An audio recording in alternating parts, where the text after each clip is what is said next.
నమస్తే అండి, welcome back to Guntur రుచులు. ఈరోజు అయితే ఇక్కడ రెసిపీ జొన్న పిండితో కుడుములు. వినాయక చవితికి నైవేద్యంగా చేసుకోవాలనుకుంటే బియ్య పిండితోనే కాకుండా అప్పుడప్పుడు ఇలా జొన్న పిండితో కూడా ట్రై చేయండి.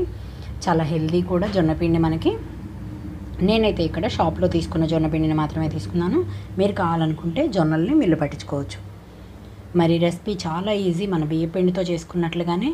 మరి ప్రాసెసింగ్ చూద్దామా? ఈరోజు అయితే ఇక్కడ జొన్న పిండితో కుడుముల కోసం అండి. జొన్న పిండితో ఎక్కువగా మనం బియ్య పిండితో చేస్తాం, కానీ జొన్న పిండితో ట్రై చేసి చూడండి. రాగి పిండి కానీ జొన్న పిండి కానీ సూపర్గా ఉంటుంది, మంచి హెల్దీ ఫుడ్ కూడా. మరి వినాయక చవితికి నైవేద్యంగా నేను ఇలా ప్రిపేర్ చేసుకుంటున్నాను. ఇక్కడైతే జొన్న పిండి తీసుకున్నాను కప్పు, అలాగే పచ్చిశనగపప్పు 2 టేబుల్ స్పూన్స్ 1 గంట సేపు నానబెట్టుకున్నాను. మనకి ఇలా కొంచెం కట్ అయ్యేటట్టు ఉంటే చాలు. అలాగే యాలకులు 2 తీసుకున్నాను. ఇక్కడ పచ్చి కొబ్బరి 1 టేబుల్ స్పూన్ చిన్న ముక్కలుగా కట్ చేసుకున్నాను.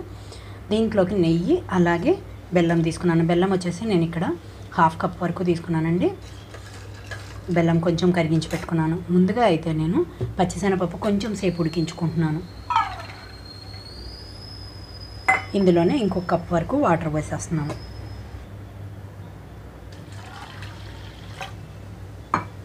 ఇవి కొంచెం సేపు ఉడికించుకుంటున్నాను లో ఫ్లేమ్లో పెట్టి.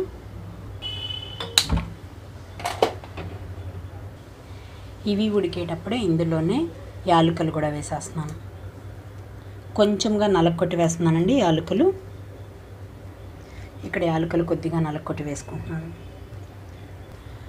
ఇక్కడైతే నేను కనీసం 4-5 నిమిషాల పాటన్నా ఉడికించుకుంటున్నాను. ఇలా సైడ్కి మూత పెట్టేస్తున్నానండి.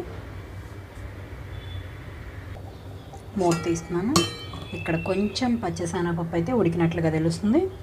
ఇప్పుడు ఇందులోనే పచ్చి కొబ్బరి ముక్కలు, అలాగే బెల్లం కూడా వేసేసుకుంటున్నాను.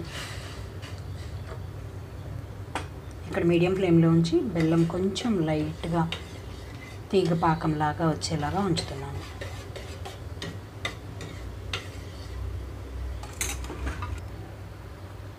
ఇక్కడ ఇలా పొంగుగా వచ్చి లైట్గా తీగ పాకానికి వచ్చేటప్పుడే లో ఫ్లేమ్లోకి టర్న్ చేసుకొని ఈ జొన్న పిండి మొత్తం ఇందులోకి వేసి కలుపుకుంటున్నాను. కొంచెం కొంచెంగా వేసుకొని కలుపుకుంటే ఉండలు లేకుండా ఉంటాయి.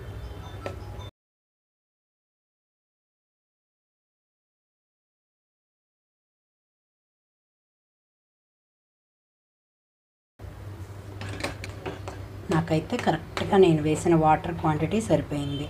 మీరు కావాలనుకుంటే పిండి ఎక్కువగా నీళ్ళు ఎక్కువగా ఉంటే పిండి ఇంకొంచెం వేసి కలుపుకోవచ్చు. ఇక్కడ నేను స్టవ్ ఆఫ్ చేసేస్తున్నాను. కొంచెం ఆరనిస్తున్నాను. ఇది ఆరేటప్పుడే ఇందులోకి 1 టేబుల్ స్పూన్ వరకు నెయ్యి వేసుకుంటున్నాను.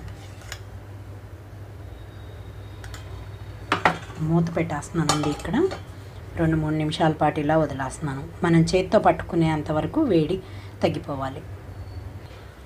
ఇక్కడైతే కొంచెం ఆరిన తర్వాత ఇదంతా కూడా నేను వెడల్పాటి ప్లేట్లోకి తీసుకుంటున్నానండి, అంటే కలుపుకోవడం కోసం వీలుగా.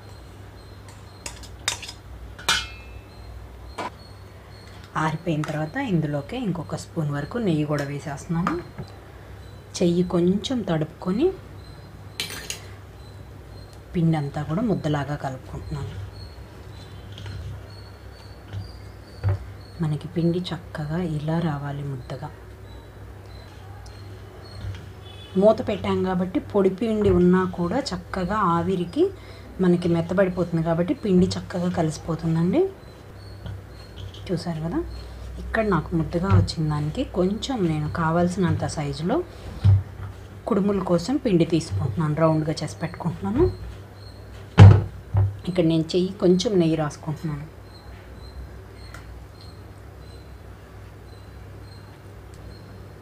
ఇంత సైజుగా పక్కన పెట్టేస్తున్నాను. చూస్తుంటే పిండి మనకి పూర్ణాల పిండిలాగా అనిపిస్తుంది కదండి, పూర్ణం మధ్యలో స్టఫింగ్ లాగా. అలా కూడా ఇప్పుడు దీంతో స్టఫింగ్ లాగా పెట్టుకొని పూర్ణం దోశ బ్యాటర్తో మనకి పూర్ణాల్లాగా కూడా చేసుకోవచ్చు.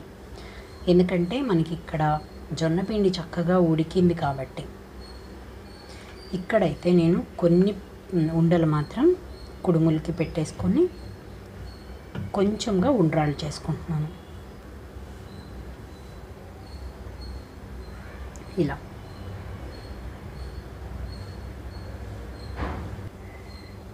చూడండి, చక్కగా సాఫ్ట్గా వచ్చేసినాయి. నేను ఇంకొంచెం ఇలాగే కొన్ని ప్రిపేర్ చేసి పెట్టుకుంటున్నాను. నేనైతే ఇక్కడ ఒక 11 వరకు ఉండ్రాళ్ళు చేసి పెట్టుకుంటున్నాను. ఇంకైతే నేను కుడుములకి ప్రిపేర్ చేసుకుంటున్నాను. ఇప్పుడు కుడుములకి చేసేటప్పుడు వీటిని అయితే మెల్లగా ఇడ్లీ ప్లేట్లోకి పట్టేలాగా చూసుకోవాలి. ఇలా పలుచగా వచ్చేసి చుట్టుపక్కల అంచులు పగులుతున్నాయి అనుకున్నప్పుడు ఇలా ప్రెస్ చేయండి, సరిపోతుంది. చూసారు కదా, ఇలా. ఇప్పుడు ప్లేట్లోకి పెట్టేసుకుంటున్నాను, ఇడ్లీ ప్లేట్లోకి.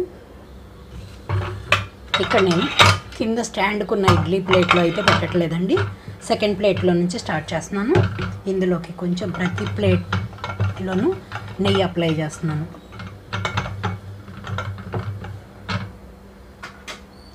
అలాగే అన్ని ప్లేట్లకి రాసేసుకుంటున్నాను పట్టినంత వరకు. ఇక్కడైతే నేను చేసిన వాటిని ఇలా పెట్టుకుంటున్నాను. మరీ మందంగా లేకుండా మరీ పలచగా లేకుండా చూసుకోవాలండి వీటిని.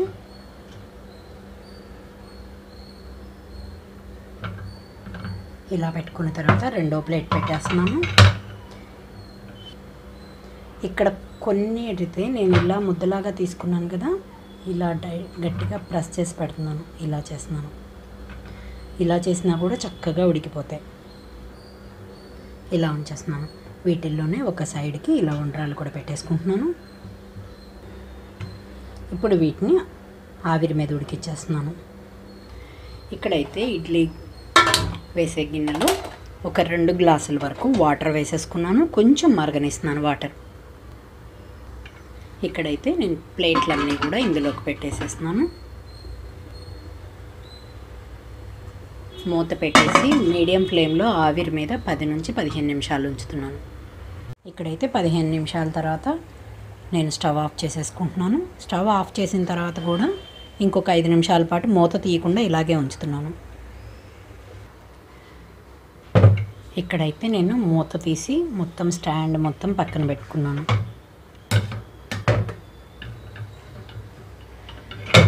ఒక్కొక్క ప్లేట్ కొంచెంగా తీసి ఆరనిస్తున్నాను. చూడండి,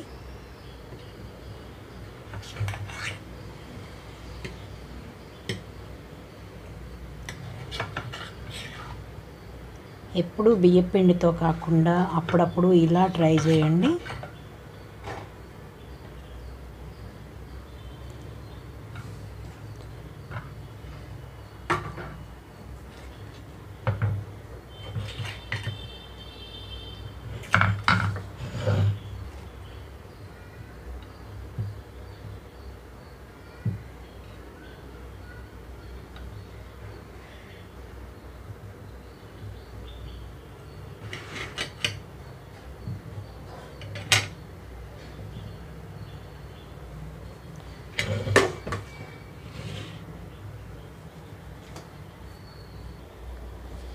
చూసారు కదా, జొన్న పిండితో ఈ విధంగా ట్రై చేసి చూసి మీరు కూడా మీ ఒపీనియన్ని కామెంట్ బాక్స్లో పెట్టండి. అలాగే మీలో ఎవరైనా మా వీడియో ఫస్ట్ టైం కానీ చూసినట్లయితే ప్లీజ్ మా ఛానల్ని సబ్స్క్రైబ్ చేయండి. అలాగే మా వీడియోస్ లైక్ చేస్తూ షేర్ చేయండి. పక్కనే ఉన్న bell icon all option click చేస్తే మేము ఇచ్చే వీడియోలన్నీ మీకు నోటిఫికేషన్స్ వస్తాయి. Please encourage me and thank you for watching. Thank you.